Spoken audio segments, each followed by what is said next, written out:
Добар ден, почитувани. Вие следите уште една нова епизода на магазинот за родителство 0+ месеци. Децата кои неколку дена се настинати или имат респираторна инфекција со затното носе, често се жалат и на болка во увото. Како се препознава овој проблем кај бебињата и малите деца што се уште не зборуваат? Каква терапија може да препише лекарот? На кој начин да се одржува правилната хигиена на носето и постои ли начин да се спречи воспалението на увото во детска возраст? Како се разликува воспаление на уво од растот на запчиња, но и да се препознае проблемот со слухот? Овие дилеми ќе ни ги разреши доктор Сања Николова, оториноларинголог.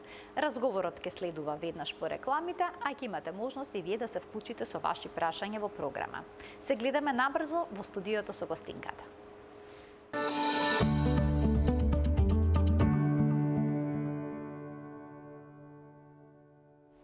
Како да се препознае болката во увото кај бебињата и малите деца? Ќе прашаме доктор Сања Николова, оториноларинголог во здравствениот дом Железничар. Докторке, добре ни дојдовте во студиото на Телма и добар ден. Добар ден. Зошто децата кога се настинати или пак кога имаат некоја горно-респираторна инфекција со задното носе, која што трае неколку дена, обично се жалат и на болка во увото? Не мора да значи дека е болка, меѓутоа можеби да биде и само затнато овце.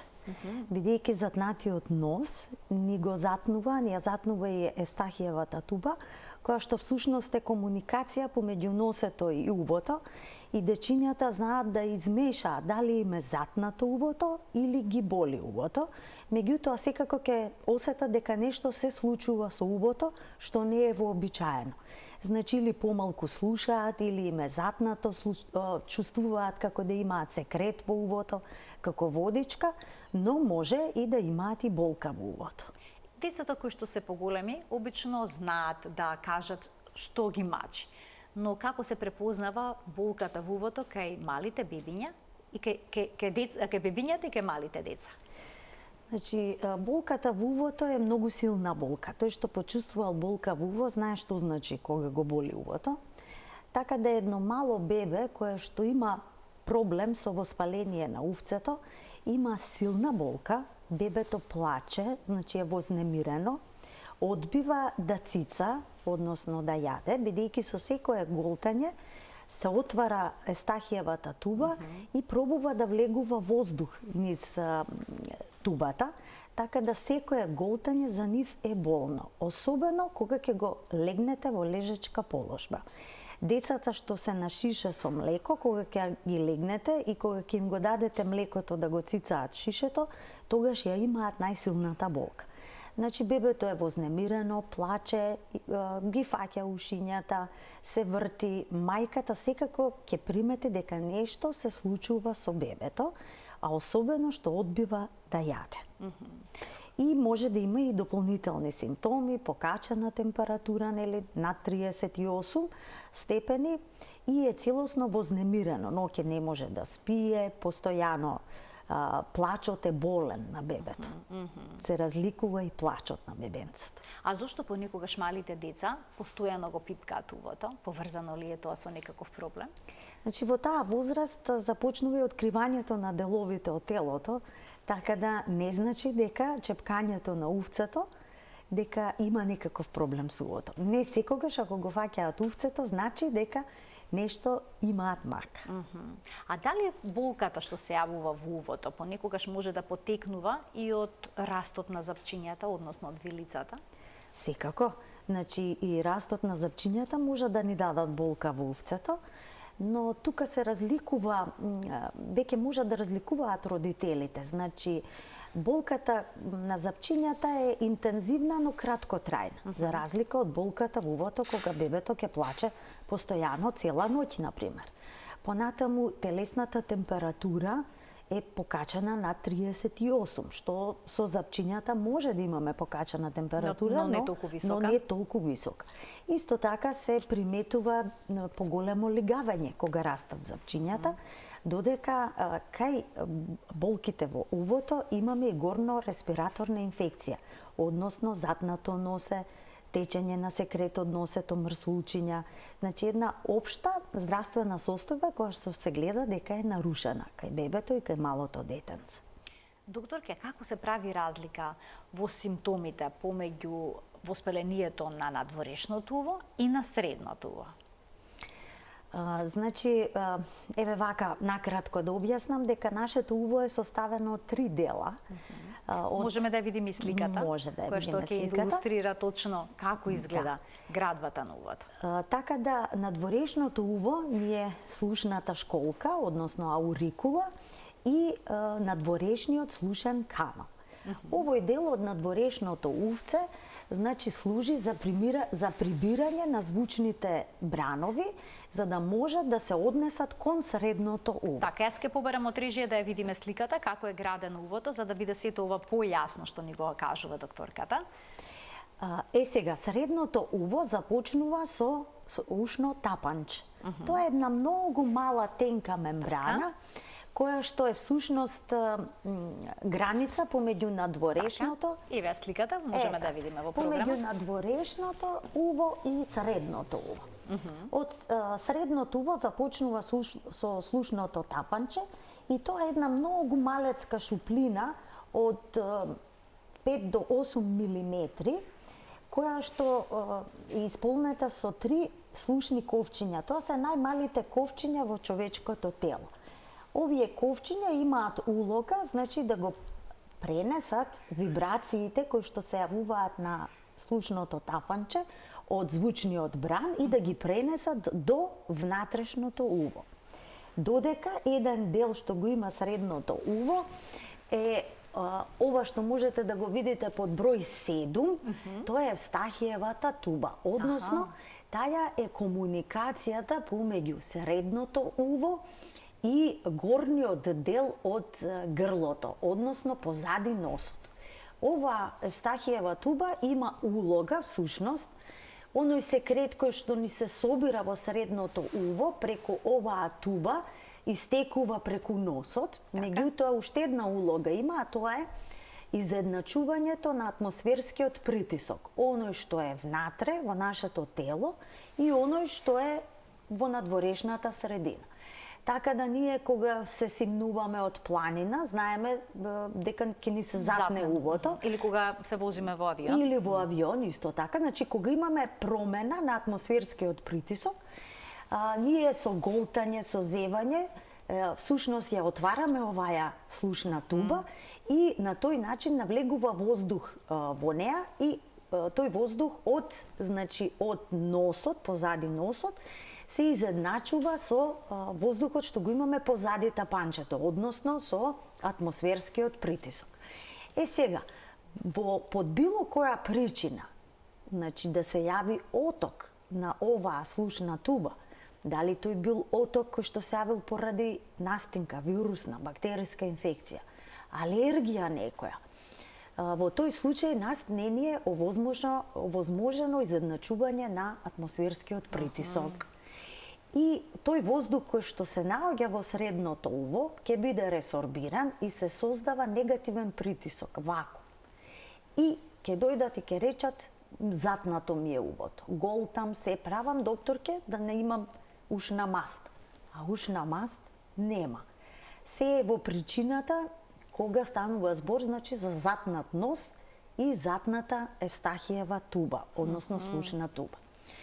Додека од средното уво доаѓаме полека до внатрешното уво и всушност тука ни се центрите за одржувањето на рамнотежа и полжавчето кое всушност представува почеток на слушниот нерв. А од внатрешното уво ни излегува осмиот кранијален нерв кој што всушност ја носи информацијата за одржувањето на рамнотежата и за слухот до централниот нервен систем. Така, сватив Евстахиевата туба всушност колку има важна улога во целиот овој процес. Така. А што е со третиот крајник? Може ли тој да направи некаков проблем? Вака сега, значи, третиот крајник е само еден дел од 6 крајници кои што ние ги имаме во грлото. Значи, природата била совршена и го поставила ова лимфно ткиво на местата каде што ние доаѓаме во првиот контакт со бактериите и вирусите. Значи, тие ќе ни навлезат или преку храната, или преку воздухот. Ако се преку храната, значи преку устата, а воздухот ни влегува преку носот. Што значи имаме две палатинални тонзили, односно што ги велиме ние крајниците, кои што кога ќе отвориме устата се гледаат, додека третиот крајник или аденоидната вегетација се наоѓа позади носот, на кровот од оној дел што го означуваме како назофарингс, спојот помеѓу носот и грлото. Значи таму се наоѓа третиот крајник и имаме уште три крајници. Имаме два крајника околу слушната туба и еден крајник на базата на јазикот. Значи, ова е лимфно ткиво кое што доаѓа во контакт со надворешниот свет, нели? И игра голема улога во детската возраст. Затоа и овие крајници се најразвиени од втората година до шестата година. Тука треба да се всушност да се случи препознавањето на вирусот, препознавањето на бактеријата и започнување на имунолошкиот одговор на детето. Што значи тоа? Значи да започне продукцијата на белите крвни клетки и на антителата. И на тој начин ние всушност учествува во изградбата на имунолошкиот систем кај детето. Затоа ни е многу важно во колку нема потреба, апсолутна индикација за вадење на овие крајници, да ги оставиме. Значи, затоа што тие не се за џабе тука поставени, си ја имаат својата улога. Значи, да заклучиме дека сите деца имаат трет крајник. Не постои дете кое што нема трет крајник. Значи, најголемата големина ја достигнува од втората до шестата година, до 10-тата година некоја средна големина и од 10-тата година кога веќе имаме ние нормално убав развиен имунолошки одговор, значи одбраната ни е доволно стекната, тој започнува постепено да инволуира, односно да се повлекува. Меѓутоа и кај возрастни луѓе може да се сретне трет крајник. Особено ако имаат алергиска конституција, значи имаат алергии, тоа лимфатично ткиво се уште знае да си остане позади. Доколку овој трет крајник е набабрен, е зголемен, може ли да доведува до чести воспаление на увода? Значи, тој крајник може да направи многу проблеми. Во колку е многу голем. Значи, тој нормално ќе се зголеми кога имаме една инфекција. Дали вирусна или бактериска, мора да се зголеми. Тоа му е работа. Затоа што тогаш неговата работа доаѓа до израз. Меѓутоа, кога и претходно бил доволно голем, а и сега плюс од воспалението, прво што прави, го затнува проодноста на воздухот на носот. Така да ова детенце не може да дише нормално на нос. Цело време е со отворена уста. Ноќе хрчи, немирно спие. Значи се врти, има глад за воздух. Ова детенце има назален говор, значи неправилно изговарање на буквите. И бидејќи тој местоположбата му е таква да е во близина на слушните туби, лесно може да не ги затне и да ни доведува до појава на чести инфекции со средното уво. Сега на која возраст инфекциите со средното уво се најчести? Од втората до шестата. До шестата, како што споменавте. Да, тогаш се најчести воспаленијата на увцето. Колку пати во годината може да се јават болки во увото кај детето? Па може 3-4 пати, тоа е се индивидуално. Ако горно-респираторни инфекции имаме 8, што ги рачунаме како една нормална бројка на горно-респираторни инфекции, може и половината од нив да се поврзани со воспаление на средното уво. Зошто кај некои деца се повторуваат ваквите инфекции на средното уво, а кај некои ќе се повлечат без никаков проблем и нема да има повторна епизода? Значи, зависи од големината на третиот крајник, неговата поставеност, меѓутоа и поставеноста на слушните туби. Општо, кај децата, овие каналчиња, всушност, комуникации од носот со увото, се тие хоризонтално поставени. И широки отвори има. Така да секоја инфекција што е во носот многу лесно поминува во средното уво. Додека веќе кај возрастните тие од хоризонтална како растат стануваат, Аголот се менува. Аголот се менува. Сега кај возрастен човек да видите воспаление на средно уво е многу поретко отколку во детската возраст. Значи треба да имаме некој многу јак патоген, микроорганизам, кој што успеал да се искачи нагоре, да ги пробие сите заштитни механизми и да дојде и да направи воспаление на средното уво. Додека кај децата е тоа многу полесно и затоа ние не сме изненадени од честите воспаленија на средното уво во детската возраст. А дали интензитетот на болката во увото кај децата исто така зависи од нивната возраст? Не. Интензитетот зависи од интензитетот на воспалението. Кога е серозно воспаление, односно вирусно, ќе има болка, меѓутоа сигурно гнојното, бактериското воспаление ќе има поинтензивна болка. Исто така болката во увото многу зависи во кој дел од увото е воспалено. Значи кога станува збор за воспаление на надворешното уво, тие болки се многу силни. За разлика од средното, посилно отколку воспалението на средното уво. Затоа што тука е воспалена кожата на каналчето наше, на надворешниот канал, и имаме многу блиску нервни завршетоци. И бидејќи оваа кожа отекува, нервните завршетоци се активирани, болката е многу силна. Во кој период од годината најчесто се воспалува надворешното уво, односно оној слушен канал? Значи, за да се воспали надворешното уво, треба од надвор да дојде инфекцијата во каналот. Најчесто се случува во летен период, кога се бањаме, односно кога сме на годишен одмор, во базени, посебно домашни базени, кои што воопшто не знаеме како им се одржува хигиената. Значи, треба да има загадена вода, за да дојде до воспаление на увцето. Меѓутоа, не мора да значи дека само и од загадена вода. Значи, чепкањето на увото, чешањето, некои дечиња имаат промени на кожата, како екзема, па постојано го чешкаат увцето. Може лесно да си нанесат инфекција, бидејќи фаќаме се нели со рацете, чешајќи го увото, инфекцијата директно во кожата да ја донесеме, и тука кога имаме воспаление на надворешното уво, ние имаме воспаление на кожата од слушниот канал. Дали чистењето на увото со стапчињата за уши може да доведе до ваков проблем, доколку се јави некаква повреда? Ако се јави, може да дојде и до воспаление. Ако се погодат условите, значи имаме некоја бактерија која што е внатре во ушниот канал, и ако направиме некоја мини траума, односно раничка, може да доведе и до воспалителен процес. А има ли некаква разлика во симптомите за родителите да проценат дали е воспалено средното уво или пак надворешното уво, бидејќи децата не знаат да го опишат интензитетот на болката?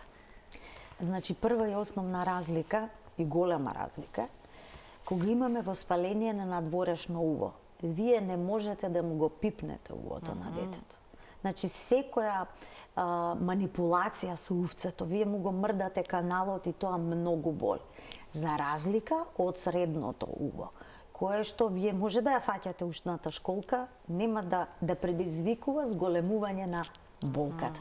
Додека кај надворешното уво, ако само да го чепнете увото, детето го боли. Исто така, кај средното уво имате сите симптоми, или претходно имал настинка, или во моментот е настинат. Значи, или претходно било настинато, па сега како компликација се јавува воспалението на средното уво, или во моментот има значи ангина или жолти зелени мрсули во носот. Значи ги имаме сите симптоми на некаква инфекција, за разлика од воспалението на надворешното уво, каде што не мора да имаме симптоми на настинка, бидејќи овде имаме воспаление на кожата од каналот. А дали воспалението од надворешното уво може да се пренесе на внатрешното уво преку ушното тапанче? Многу ретко, меѓутоа се случува да имаме и воспаление и на средно уво, ако детето било настинато, било увото затнато од причина што значи се собирало секрет во средното уво, па сега тој секрет кога ќе пукне ушното тапанче, веќе инфекцијата се пренесува и на надворешното уво, или ретко да имаме во исто време и некаква воспалителна реакција во грлото и носот, па се воспали средното уво, а се воспали од чепкање или од чешање или од бањање во прљава вода и надворешното уво. Меѓутоа се случува во колку имаме воспаление на средното уво и при руптура, односно пукање на тапанчето, да се пренесе инфекцијата и на надворешното уво. Да страда и тоа. Оториноларингологот е тој што ќе направи преглед и ќе процени всушност кој дел од увото е воспален. Сега, кога се работи за воспаление на средното уво, докторке, симптомите обично се вуваат навечер, додека детето спие. Потребно ли е итно да се однесе на лекар? Директно од кревет со пижамки на дежурен, или може да се причека до сабајле? Секако може да се почека до сабајле, значи тоа не е животно загрозувачка состојба. Секако ќе му дадете... Но е драматично. Но е драматична. Детето се буди, плаче, се фаќа зубото, ако е возрасно, доволно возрасно да зборува, нели, ќе каже дека го боли убото. Ваша задача како родител е да му дадете средство за смирување на болка. Дали ќе биде тоа парацетамол или ќе биде ибупрофен, значи, меѓутоа дајте му средство за смирување на болката, па наутро да може да заспие детето, па наутро ќе се обратите кај својот лекар. Не е толку итна состојбата за да мора нели истата ноќ веднаш да се носи на лекар. Аналгетико дали секогаш се дава преку уста или може да се капнат и оние капки за уши што се наменети за смирување на болка? Значи, подобро е да се даде преку уста аналгетикот, затоа што обично овие капки што се ставаат за смирување на болка во овцето, знаат да ни ја сменат клиничката слика. Односно, тоа ви е исто како црвени ви се очите, па прокулин капки кога ќе капнете, очите се бели.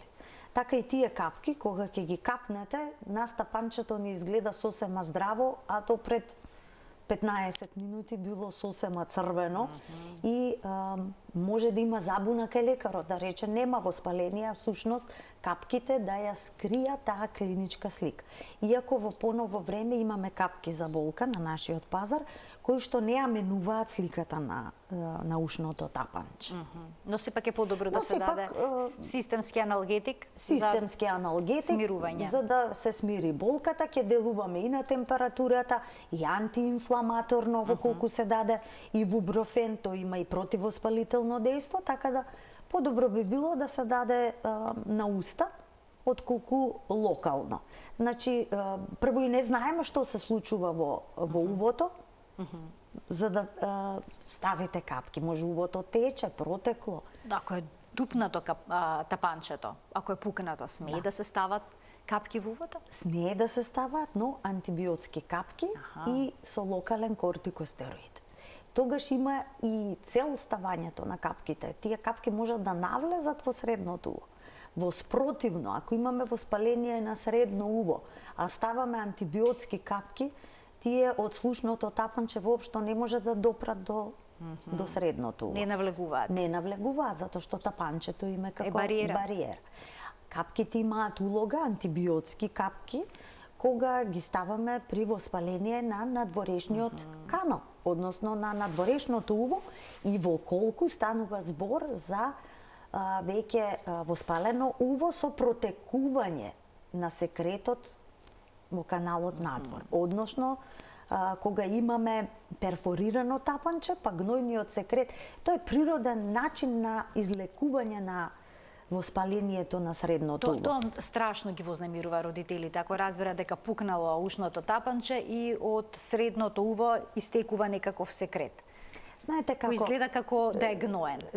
Прво почнува како сукрвичава, може да е и прозирна содржина сукрвичава, но потоа станува тој густ гноен секрет и викаат грга од увото, тече. Значи, тој секрет се сообирал во увото. И сега природен пат на излекување, значи најлесна слаба точка е слушното тапанче, бидејќи тоа е многу една тенка мембрана.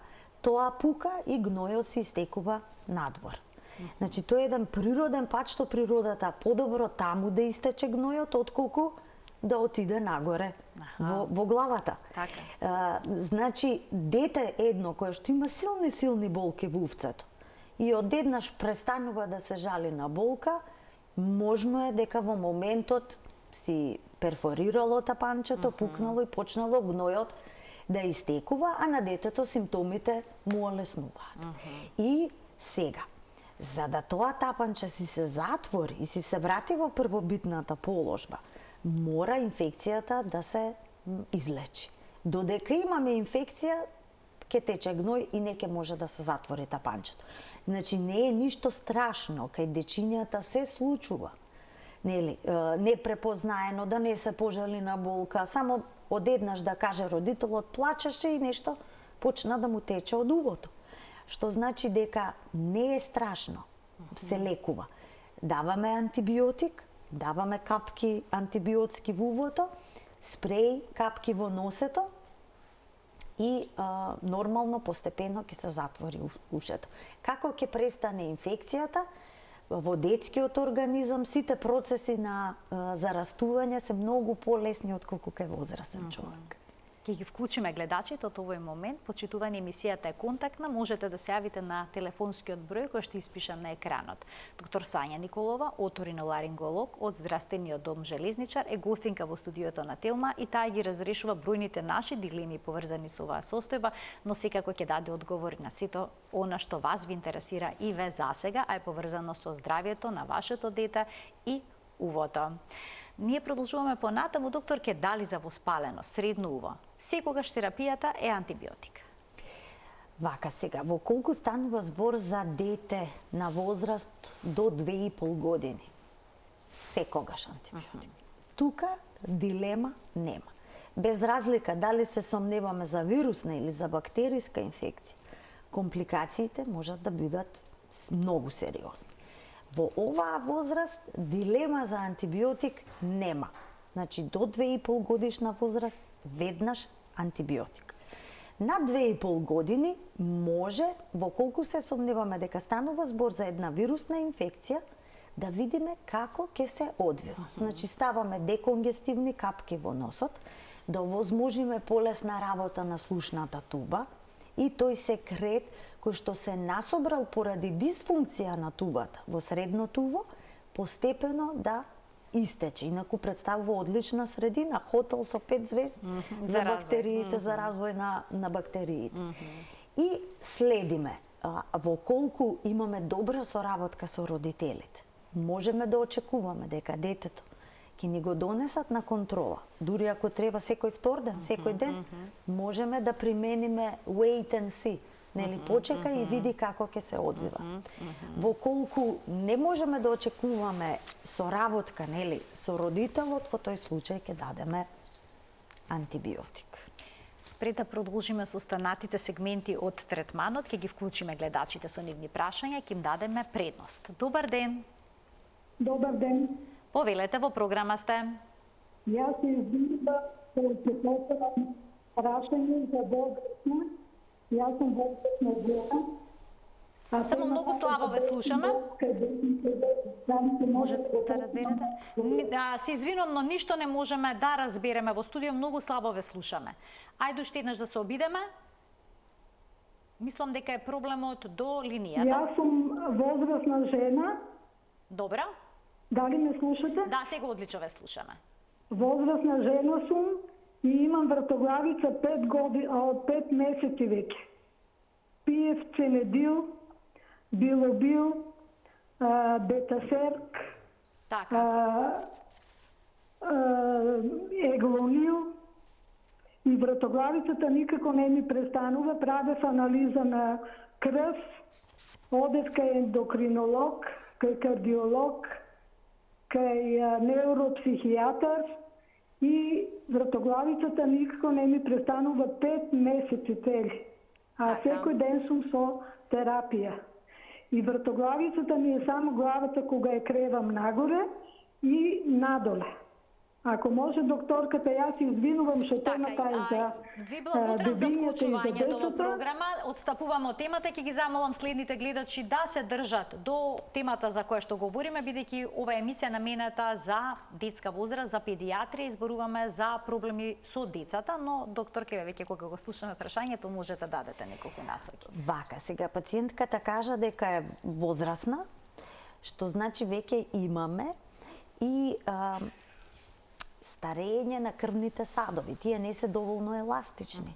Значи, протокот на крвта, применување на положбата на телото, не е исто како кај млад човек, бидејќи еластични крвни садови брзо поминува крв, и кај возрастните, кај кои што крвните садови се веќе покрути, поспоро ќе реагираат на промената на главата.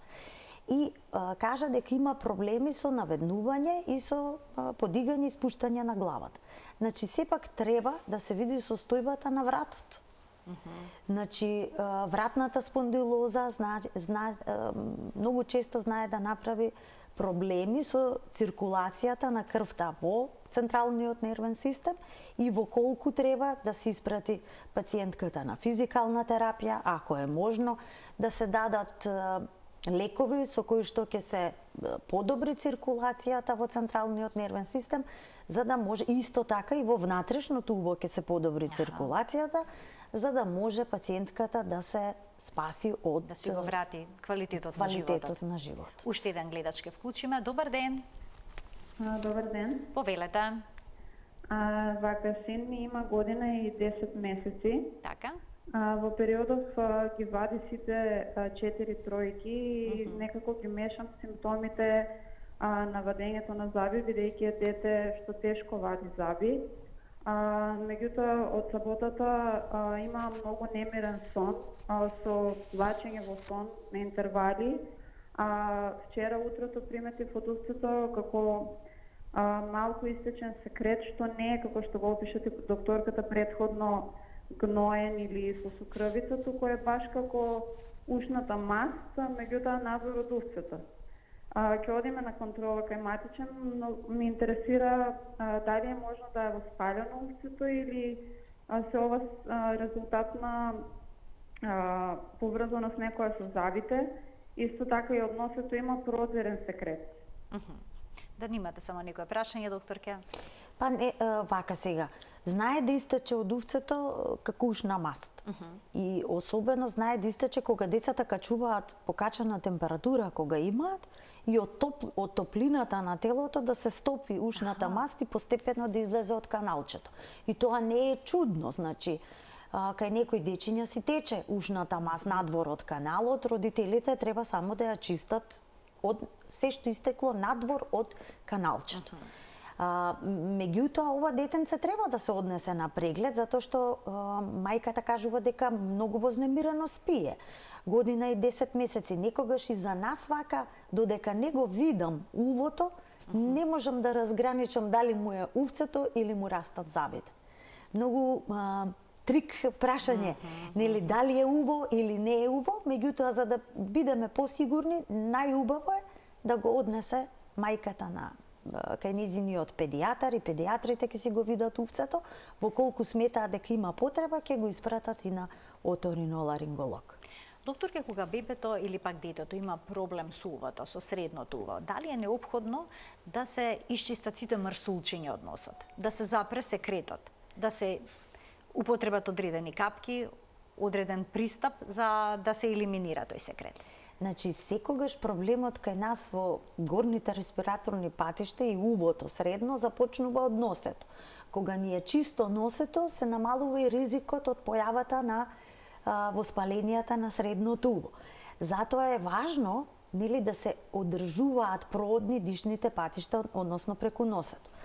Прво, едно бебе не може да цица ако му е затнато носето, не може како да дише, како ќе направи вакуум ако има блокада на носот. Значи, ќе се трга од градата за да може да земе воздух. Значи, колку едно затнато носе може да направи проблем кај мало бебе доенче. Не може да јаде. Значи, поради тоа се користат солени капки или физиолошки раствор во просторијата каде што престојува детето навлажнувач на просторот, се со цел да може полесно да се одржува проодноста на носето.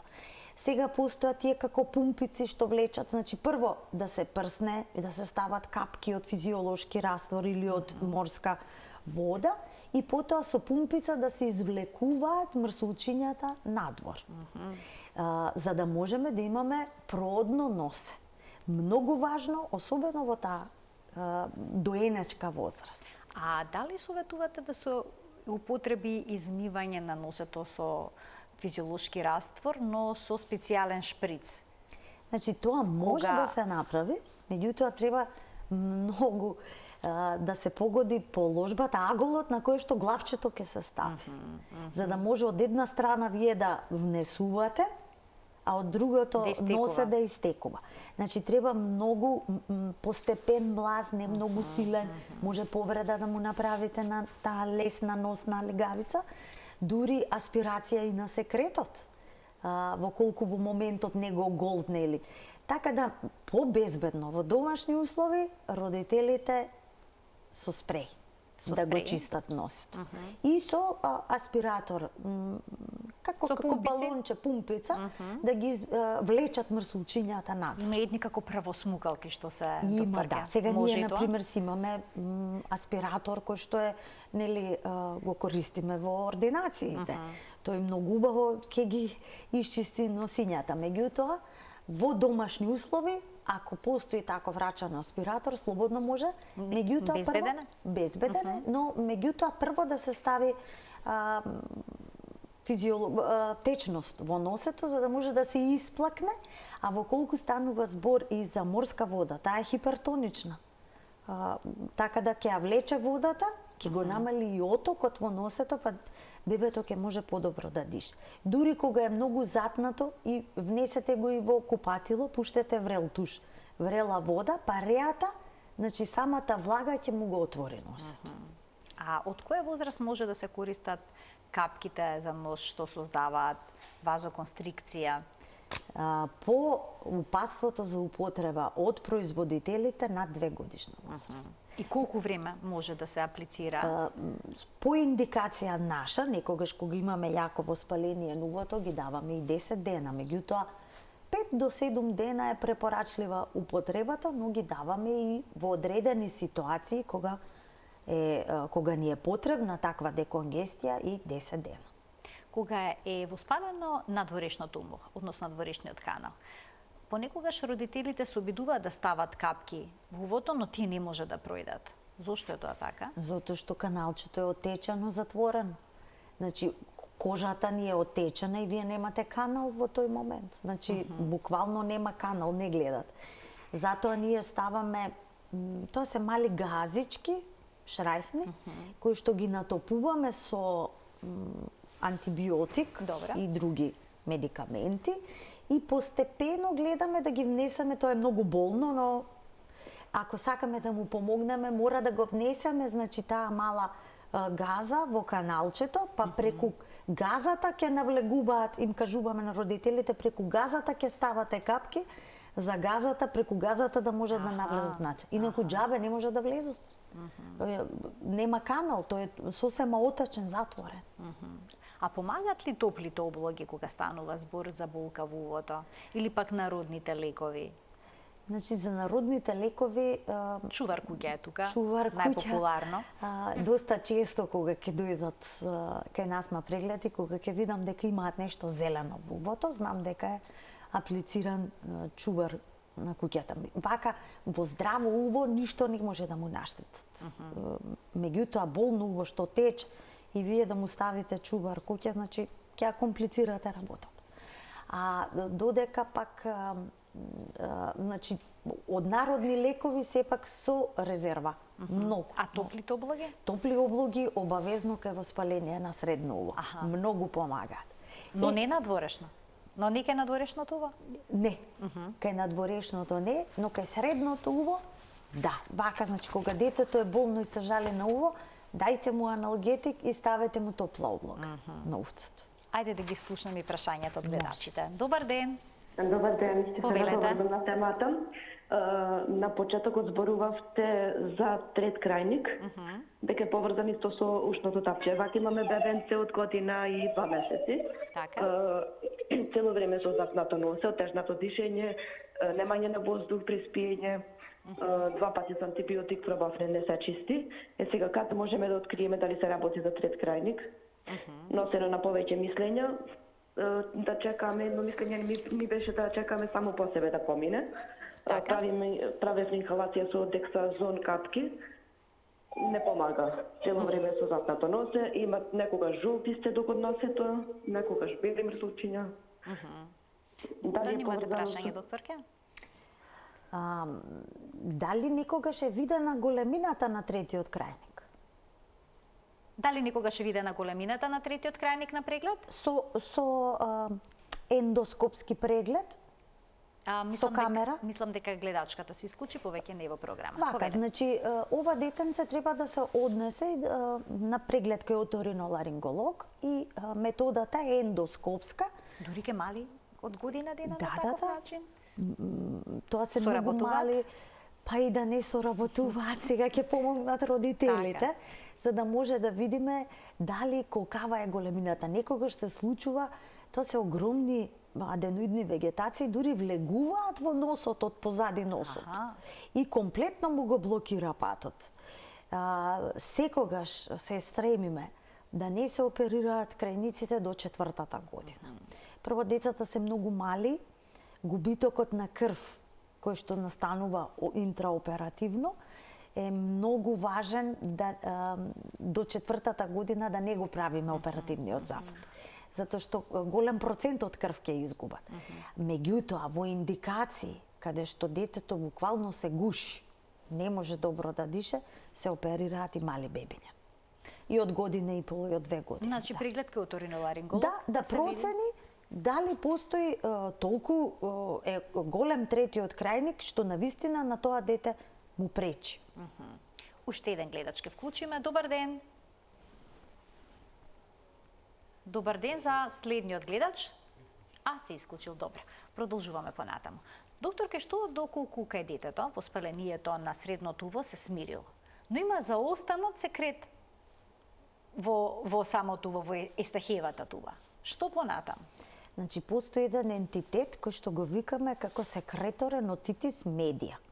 Тоа значи дека во увцето не ни работи добро естахиевата туба, и секретот кој што се создава во средното уво не може лесно да истече преку носето. Овој секрет е некако како лигав, густ и знае да прави проблем во смисол не дава болка, детето нема да се пожали на никаква болка во увото, но ќе приметите дека има намален слух. Ова е состојба која што, значи, детенцето е дома и вие му зборувате и гледате дека не ви реагира на вашиот разговор. Или подпрашува не дослушува. Оваа ситуација бара третман, значи навремен третман, затоа што може да остане трајна последица на губиток на слухот. Во оваа ситуација се почнува со интраназални кортикостероидни спреови, со дување на балони, што ние пробуваме да ја отвориме таа слушна туба, за да тој се заостанат секрет не ни остане долго време во средното уво. Затоа што ако ни остане, ќе се организира, ќе се создадат прираслици и слушните ковчиња не ќе можат добро да се движат и на тој начин ќе го намалат слухот. И се аплицираат и слушни цевчиња, тоа се мали цевчиња кои што се ставаат во ушното тапанче за да може тој секрет како се создава, бидејќи не може преку слушната туба да излезе преку носето, во тој случај преку каналот да истекува надвор. Значи ние тука намерно правиме отвор на тапанчето во оваа ситуација. И колку време обича тоа цевче се околу 3 месеци, 6 месеци и самото знае да падне.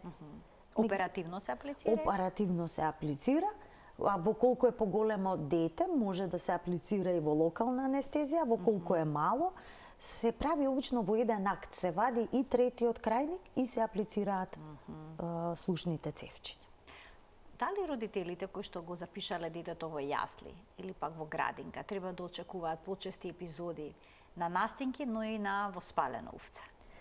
Се разбира, овие деца доаѓаат секојдневно во контакт со нови групи на вируси, со нови бактерии, така да овие деца секако ќе имаат почести горно-респираторни инфекции. Не значи дека ќе имаат отити. Некој нема да има воспалено увце, можеби ќе има чисти бронхити. Така. Значи се зависи Каде му е слабата точка? Каде му е слабата точка и каква конституција има. Значи сите анатомски не сме исти. Поставеноста на слушните туби не е иста.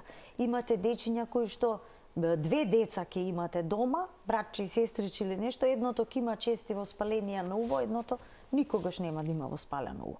Меѓутоа овие деца секако ќе имаат почести респираторни инфекции, затоа што они секој ден доаѓаат во контакт со други дечиња, се земаат играчки, се пие од иста чаша.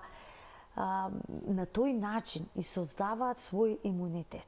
Значи имунолошкиот одговор ќе се продуцира или со контакт и прележување на болеста, или со вакцина. Значи, мора да дојдете во контакт со предизвикувачот за да предизвикате стимулирање на соодветен имун одговор.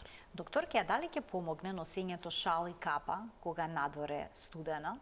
Ако детето убаво го завиткаме со шал, ќе се спречи ли воспаление на увото? Значи, капче обавезно да се носи и да се, како најиспакнат дел од нашето тело, ушињата знаат да смрзнат. И носот исто така, како најиспакнат дел од телото.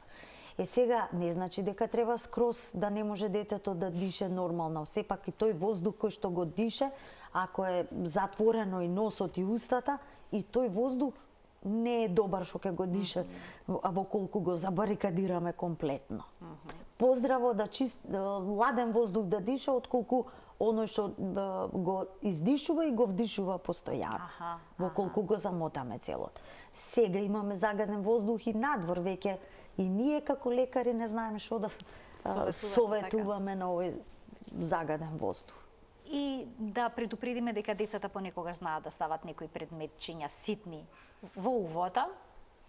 И тоа исто така може да биде понекогаш причина за болка. Да, и тоа може да биде причина, посебно во колку и не знаеме дека ставиле нешто. Па тој предмет си останал внатре во увото, па во колку не сме приметиле, па почнало тоа, ако испушта етерични масла, парче од некоја храна или нешто, може да направи големо воспаление.